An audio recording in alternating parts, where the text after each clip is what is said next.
안녕하세요. 이승도 목사입니다. 지난 시간에는 웨스트민스터 소요리 문답 제28문에서 그리스도의 높아지심에 대해 살펴보았습니다.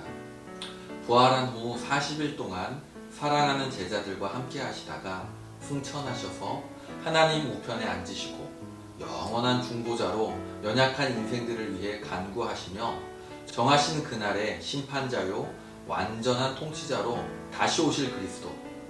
참 신기하고 놀랍죠.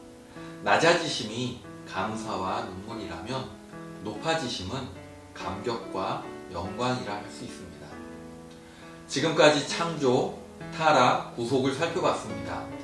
이를 기독교 세계관에 관련된 유명한 저서 창조, 타락, 구속을 집필한 알버트 월터스는 창조는 형성됐으나 타락으로 왜곡된 것을 구속으로 변혁했다고 표현합니다. 그러면 이제 하나님의 섭리의 완성으로 구속의 결과와 그 유익에 대해 살펴보고자 합니다. 하나님은 죄로 타락한 인류를 그대로 내버려 두지 않으셨습니다. 그래서 구속자로서 그리스도는 낮아지심과 높아지심, 즉 비하와 승귀를 통해 인류 구속의 사역을 완성하셨습니다. 그러면 그 결과 어떻게 되었으며 그 유익은 무엇인지 알아야 되겠죠. 웨스트민스터 소요리 문답은 어떻게 묻고 답하고 있을까요? 웨스트민스터 소요리 문답 제29문을 제가 읽어보겠습니다. 질문은 우리는 어떻게 그리스도께서 값주고 사신 구속의 참여자가 되었습니까? 답은 우리가 그리스도의 값주고 사신 구속의 참여자가 된 것은 그의 성령께서 그 구속을 우리에게 효과적으로 적용하신 덕분입니다. 구속은 그리스도가 이루신 것이고 그 증거가 십자가라면 이것은 2000년 전의 일입니다.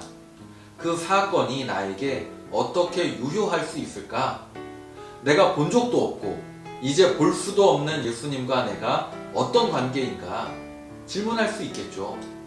나아가 예수 그리스도가 부활하셨다고 나도 부활한다는 그런 용감한 세상에서 보면 어처구니 없는 믿음은 어떻게 갖게 될까요?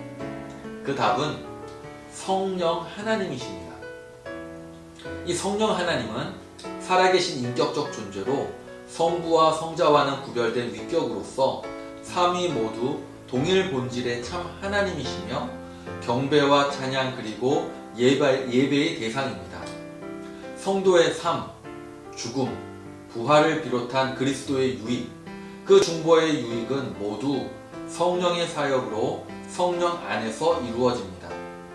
위격적으로 성령, 하나님의 영, 그리스도의 영으로 불리고 사역적으로는 진리의 영, 은혜의 영, 보혜사로 불리며 비둘기, 불, 기름, 보증 등으로 표현되지만 지식과 감정, 의지를 가지신 인격적인 분이시며 동시에 성부와 성자와 같은 신성을 가지신 하나님입니다.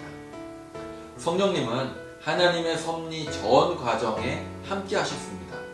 창조와 구속 모두 성부, 성자, 성령 이 삼위 하나님의 논의에 의한 것임을 이미 앞에서 배웠죠.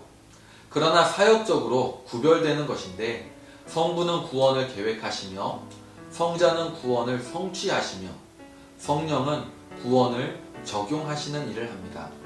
그러므로 성령의 사역을 간단히 두 가지로 나누면 하나는 사람들로 하여금 예수님을 믿게 하는 것이고 다른 하나는 예수님이 이루신 그 구원을 인간의 시간적 측면에서 과거, 현재, 미래로 구분하여 신자들에게 적용시킵니다.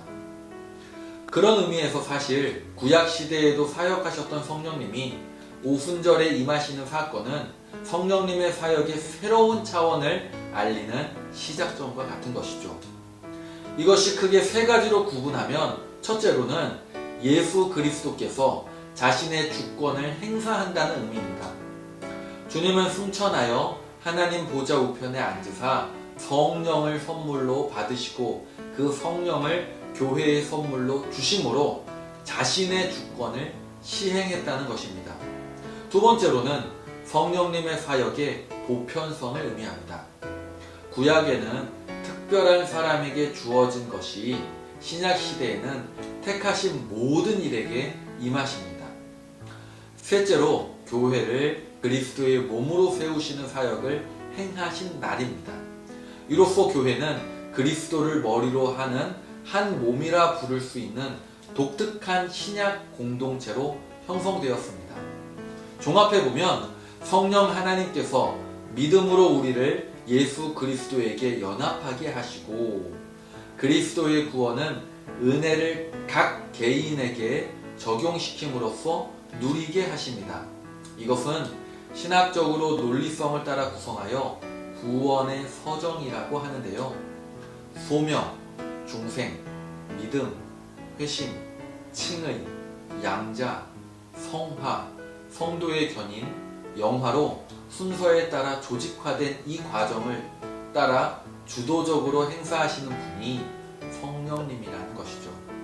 다음 시간부터는 이 구원의 서정을 따라 성령 하나님이 어떻게 우리에게 그리스도의 구속을 통한 구원을 적용하셨는지 살펴보도록 하겠습니다.